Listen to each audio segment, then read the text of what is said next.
सारे members of media यहाँ पे है, उनसे सवाल जवाब का सिलसिला शुरू करते हैं guys. Hello. Yeah, please just Hi, yeah. Pooja Nawathe here from Awesome TV. The songs look simply awesome. Actually, couldn't witness, but I could hear them, so they seem to be simply awesome. My question is to the director. आपने जनवरी का month क्यों choose किया दशमी movie release के लिए? दिवाली के दौरान आपने क्यों नहीं रिलीज़ के बारे में सोचा, और दशमी टाइटल क्यों? दशमी टाइटल क्यों, इसका जवाब तो आपको फिल्म देखने पर ही पता चलेगा, क्योंकि हमारा टाइटल की टैगलाइन ये है, कब तक हम कलयुग की दशमी में त्रेता के रावण को जलाएंगे. तो हम कलयुग में दशमी का एक अलग नज़रिया लोगों को दिखाना चाहते हैं, इस वजह से इसका नाम दशमी है. और जनवरी में ही क्यों, वो तो एक प्रोसेस होता है फिल्म का. फिल्म की चीज़ें पूरी होते होते जो अच्छा मुहूर्त निकल जाता है उस पर हम रिलीज़ कर लेते हैं. इससे ज़्यादा कोई इसके पीछे का मकसद नहीं है. जी, मेरा दूसरा सवाल वरदान से है. कलयुग के ये सारे किरदार है, आपके किरदार को लेकर आपने क्या कुछ प्रिपरेशंस किए, या माइथो नहीं है किरदार तो इजी था आपके लिए? क्या प्रेपरेशंस किए, वो तो मैंने अभी बताया कि सर ने हमें स्कूल भेजा. हमने एक्चुअली एक बहुत ही इंटरेस्टिंग प्रोसेस फॉलो किया. सर ने बोला कि इस फिल्म के लिए कोई रेफरेंसिंग मत करना. आमतौर पे ये होता है कि आप जब एक भूमिका अदा करते हैं तो उस तरीके का जो कुछ भी पहले हो चुका है आप उसको देखते हैं, उसको रेफरेंस करते हैं. पर इस किरदार के जैसा मुझे और कुछ मिला ही नहीं. तो सर ने मुझे बोला बिल्कुल कोई रेफरेंस मत करना, मैं आपको बताऊंगा कैसे करना है. मैं एक स्कूल खोलूँगा, आपको सुबह आना है 7 बजे, कुछ महीनों के लिए हम ये करेंगे. वो जब सिलसिला ख़त्म हुआ तो सर हमें गोवा लेके गए. सर ने गोवा में हमारे साथ कुछ बहुत ही इंटेंस वर्कशॉप्स किए. वहाँ जाकर हमने कैरेक्टर पकड़ा और फिर ये कैरेक्टर जो है बने. मैं जानता हूँ कि पोस्टर पे मेरे 2 चेहरे हैं, पर इसके पीछे जो राज है वो आपको फिल्म देखने के बाद पता चल जाएगा. मैंने आपके प्रश्न का जवाब ठीक से दिया है. Thank you. हाय, मेरा नाम संजय मिश्रा है, मैं नवभारत टाइम्स ऑनलाइन से हूँ. मैं ये जानना चाहता हूँ कि एक मतलब इतना बड़ा थिएटर बुक किया गया, म्यूज़िक रिलीज़ है और एक भी विजुअल आपने रिवील नहीं किया, ये भी बहुत बड़ा साहस है, डेयरफुल है, तो ये क्यों? पहले तो आप सबको ये बता दूँ, दशमी टॉपिक पे फिल्म बनाना ये एक बड़ी डेयरिंग का काम है, साहस का काम है, जो मैं ऑलरेडी कर चुका हूँ. और इस साहस के पीछे कोई भी चीज़ बड़ी नहीं है. जो सब्जेक्ट को मैंने हाथ लगाया है उस सब्जेक्ट पे इसके पहले 100,000 फिल्में बनी है, इसके बाद भी बनेगी, लेकिन दशमी जैसी फिल्म नहीं बनेगी. मैं आज मीडिया के सामने बता रहा हूँ, क्योंकि मैंने बहुत साहस का काम करके इसको शुरू किया था. तो विजुअल नहीं दिखाने के पीछे ये गाना ही फिल्म का पूरा सोल है. अगर मैं इसके विजुअल दिखाऊंगा तो आप थिएटर में क्या देखोगे. तो ये पूरी फिल्म इसी गाने के ऊपर बेस्ड है जो हम थिएटर में दिखाना चाहते हैं. मीडिया को यहाँ बुलाया, इतना बड़ा थिएटर बुक किया ताकि आपसे सही से रूबरू हो जाऊँ. और मैं चाहता हूँ हमेशा एक कन्फ्यूजिंग बना रहे. आप सोच के आए थे वीडियो देखने मिलेगा, हमने नहीं दिखाया.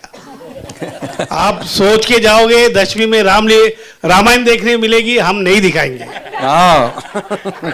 हम कुछ नई चीज जरूर आपको दिखाएंगे. हमेशा जो सोच के परे हो ना वही सबसे बड़ा होता है. तो आपने जो सोचा वो हमने नहीं किया और आगे भी नहीं करेंगे. क्या बात.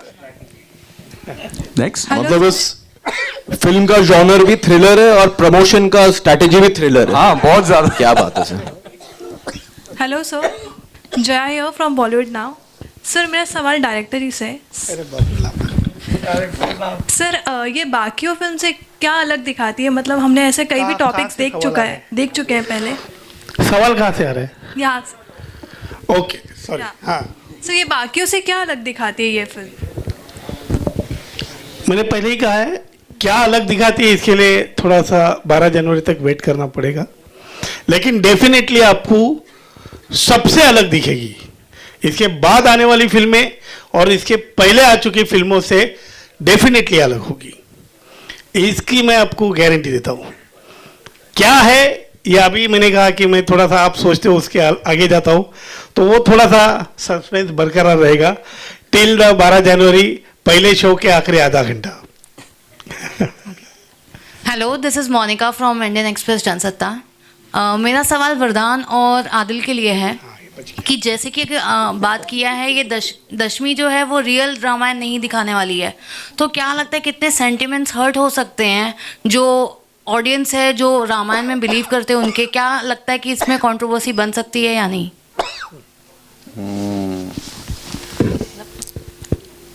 बड़ा अच्छा सवाल है। बड़ा पेचीदा सवाल है।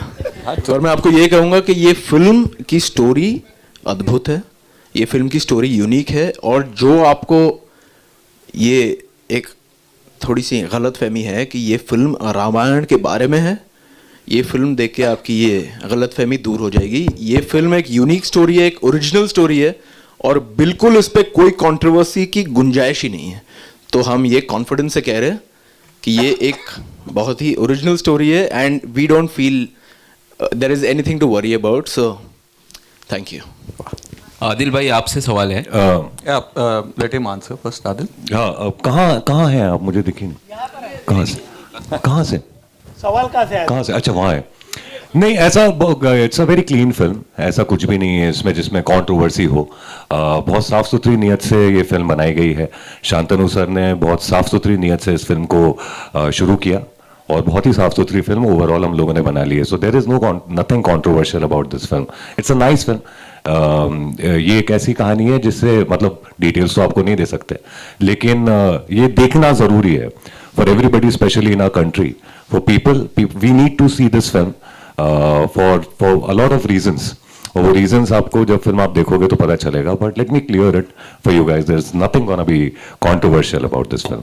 नाइस। आदिल आपसे सवाल है, आप रेडियो जॉकी रह चुके हैं, अभी आप एक्टर भी है, लास्ट शिकारा में भी देखा था आपको, if I am not wrong. और कोई हेड्स है जो आप ऑलरेडी पहन चुके हैं, या ऐसे कुछ चीज़ें आप ऑलरेडी जो कर चुके हैं जो हमें नहीं पता, more than an actor? More than an actor? कहाँ से? सामने बस आप आवाज़ सुन पा रहे थे। अच्छा, नहीं, वो एक अच्छा लगता है अगर आपको देखकर बात कर सकूं तो। हाँ जी, मैं रेडियो जॉकी था। आप मुझसे मेरा पूछ रहे हो कि मतलब मैंने क्या क्या और किया है अदर देन एन एक्टर? जी जी। अच्छा सर, मैंने शुरुआत तो मैं 10th क्लास में था, तब कपड़ों की दुकान में कपड़े दिखाता था, मैं वहाँ से शुरुआत की थी। फिर कॉल सेंटर में काम किया, फिर बाद में फिर भोपाल से हूँ मैं, तो भोपाल में रेडियो जॉकी में नौकरी लगी थी मेरी। फिर वहाँ से इंदौर गया, इंदौर से मुंबई आया, मुंबई में तकरीबन 7 साल रेडियो किया। फिर शिकारा के जरिए मिस्टर विधु विनोद चोपड़ा ने मुझे पिकअप किया, फिर तब से एक्टर हूँ। तो ये है मेरा रिज्यूमे। Thank you. नेक्स्ट। अच्छा, प्रोड्यूसर से भी एक सवाल है भरानी साहब से। ये फिल्म इंडिया में you know it's going to release soon, but what are the plans outside India, and being a producer, did you just said yes for the first time जब आपने स्क्रिप्ट सुनी, क्या तभी आपने हाँ कह दिया था फिल्म के लिए? Yeah, so when I met with Dr. Shantanu sir a couple of years back, he had like house of cards, like multiple scripts, multiple scripts he had. Like he asked me like, it's for me to pick and choose what's best, right? So and this is something new to me as well. So I said, okay, I'm going to pick Dashmi because the story really touched my heart and it really impacted me, right? And what I mean is it's basically like it's going to impact every Indian, right? So that's the story, and when we want to release something, we want to be really, really impactful. So that inspired me to start investing into this film.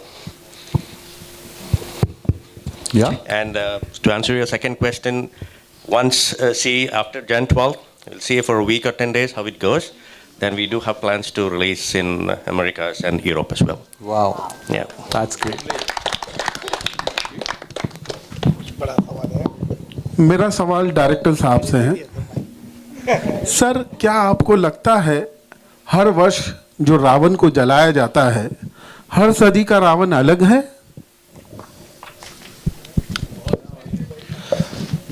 Sir हर साल रावण जलाया जाता है, उस पर नई बात करते हुए आपका दूसरे सवाल में जवाब है सर, हर सदी का रावण अलग है, हर युग का रावण अलग है। बहुत बड़ी बात किसी बड़े एक्टर्स ने कही है, मैंने कई विजुअल देखा है, राम और रावण दोनों अपने शरीर में है सर।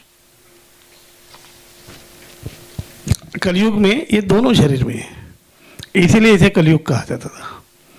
पहले ऐसा था कि राम धरती पर रावण धरती पर और राम आसमान में थे। फिर रावण और राम के जो घर है वो बढ़ गए, फिर एक ही घर में आ गए।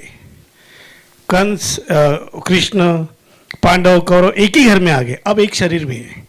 किसी आर्टिस्ट की जुबान है, मेरी नहीं, लेकिन मुझे बहुत अच्छी लगी है वो। हर युग के रावण अलग है और हर रावण को मारने का तरीका हर युग में बदलना पड़ेगा। सर एक सवाल आपसे है। हाल ही में मैंने एक फिल्म देखी रणबीर कपूर साहब की, एनिमल। मुझे लगता है कि जो फिल्में बनाने का तरीका है पूरी तरह से बदला जा रहा है। एक वक्त था, एक हीरो होता था, एक विलन होता था। अब ये जो परिभाषा है हीरो और विलन की पूरी तरह से बदल चुकी है, इस पर आपकी क्या प्रतिक्रिया है? कमर्शियल युग की दौर में हम जी रहे। जिसको पैसा कमाने के लिए जो अच्छा लगता है वो करते हैं। लेकिन मैं आपको एक बात यहाँ पर बड़े गर्व से कहूँगा, मेरे पिताजी कवि थे जो अभी नहीं रहे। सर आप सुनिएगा, मेरे पिताजी, बेटा आप भी सुनिएगा, मेरे पिताजी कवि थे जो अब नहीं रहे। मैं 7वीं कक्षा से राइटिंग शुरू की थी मैंने। पहले मैं गाने लिखता था, फिर मैंने ड्रामे लिखे, अपने जो छोटे छोटे एरियाज होते हैं खुद प्ले डायरेक्ट करता था। तो मेरे पिताजी ने मुझे एक बात उसी वक्त समझाई थी, बेटा जो हम कलाकार होते हैं ना, उनको समाज है ना बहुत कुछ देता है, इज्जत देता है, दौलत देता है, शोहरत देता है, सब कुछ देता है। तो बदले में हम उनको क्या देंगे, ये सोचने जैसी बात है। तो हमेशा कुछ भी ऐसा कर जिसमें थोड़ा तो समाज प्रबोधन होना चाहिए, एक मैसेज होना चाहिए। पैसा तो दुनिया कमा लेगी। तो मेरी पहली फिल्म जो थी ना सर मराठी, वो माझी शाळा थी, स्कूल बेस्ड थी। यारी दोस्ती जो मेरी फिल्म थी ना, वो भी आप देखिए, वो भी एक सोशल मैसेज पे फिल्म थी। तो मैं हमेशा कोशिश करूंगा, मेरे मरते दम तक अगर मेरी ये फिल्म हिट होती है और मैं बनाता हूँ, मेरे फिल्म में आपको मैसेज ज़रूर मिलेगा। उसके अलावा मैं भटकूंगा नहीं। हाँ, कमर्शियल वैल्यूज़ तो होनी चाहिए, लेकिन सिर्फ पैसा कमाने के लिए एनिमल जैसी फिल्में जिंदगी में नहीं बना पाऊंगा। On that note, let's have some photographs. Yeah, let's call up the entire team. Mukesh Thakur ji, Ravi Chandran ji, again music director, singers, please Check. join us. Yeah, I have one question. Yeah, last. If चलिए एक और yeah. last. Yeah. So hello everyone. This is Vishal Singh from Filmy Drama. Sir. Yes. Yeah. So my question is to the entire cast. So अभी जितने film makers हैं वो commercially successful होने के लिए वेस्टर्न साइड अडॉप्ट करके and वो depict कर रहे हैं स्क्रीन पे, बट आपने हमारे रूट्स जो हमारा इंडियन कल्चर है उसको, जो कि मैं पोस्टर एंड टीज़र देख के जो हमको लग रहा है कि आप जो इंडियन कल्चर की रूट्स है वो आपने वही डिपिक्ट करी एंड उसी पे आप चले, तो why such a topic, and जो बाकी जो वेस्टर्न कल्चर पे वहाँ पे डिपिक्ट करें।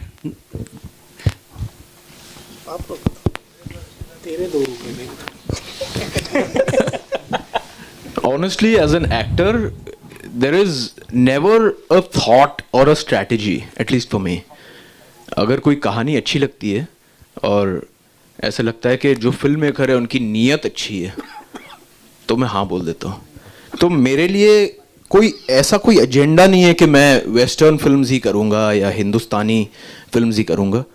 पर एक बात आपको बता दूँ, मैंने कहीं ये पढ़ा था, राज कपूर साहब ने बोला था कि हिंदुस्तान में जब तक एक फिल्म में, जब तक सिनेमा में हिंदुस्तानियत ना हो, ऑडियंस कनेक्ट नहीं करेगी। और इस फिल्म की जो हिंदुस्तानियत है, इस फिल्म का जो जज्बा है, वो हमारे कल्चर से इतना जुड़ा हुआ है कि मैं मना कर ही नहीं पाया। I had to do it. So the idea, I think, has to be exciting. And if the idea is exciting, I'll give my life for the film. It's as simple as that. Wow. कोई religious sentiments तो नहीं hurt होंगे किसी के after the film releases? ये बात मैं दावे से कह सकता हूँ कि नहीं होगा. आपका जवाब? आदिल खान का नाम कृष्णकांत यादव है और वरदानपुरी का नाम सोहेल है. किसी की सेंटिमेंट हर्ट नहीं होगी. ओके वर्धन सर, एक one last question to you. Okay so ये साली आशिकी वहाँ से स्टार्ट हुआ था, वहाँ पे आपने एक chocolate boy plus animal look वहीं पे हमने देख लिया था, बट अभी इस फिल्म में क्या अवतार देखने वाले हम आपका? सर मैं आपसे बहुत ज़्यादा प्यार करता हूँ पर फिर भी मैं आपको ये उत्तर दे नहीं पाऊंगा सर, क्योंकि यहाँ से सीधा तीर यहाँ घुस जाएगा सर. पर रात को फोन करो, मैं बताता हूँ आपको.